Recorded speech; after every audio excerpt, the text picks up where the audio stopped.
The relationship between volume and the air pressure at constant temperature. The volume is inversely proportional to the air pressure at constant temperature.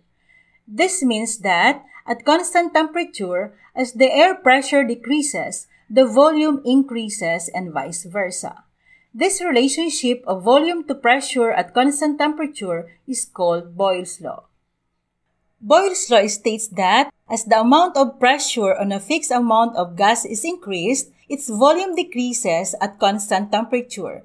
This relationship can be expressed in an equation P1 times V1 equals P2 times V2, where P1 is the initial pressure, V1 is the initial volume, P2 is the final pressure, and V2 is the final volume. The relationship between volume and temperature of a gas at constant pressure.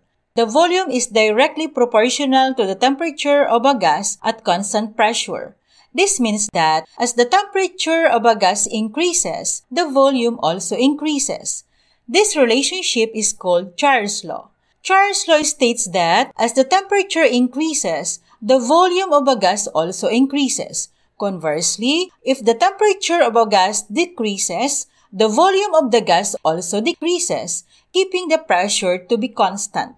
This relationship can be expressed in an equation V1 over T1 equals V2 over T2, where V1 is the initial volume, T1 is the initial temperature, V2 is the final volume, and T2 is the final temperature.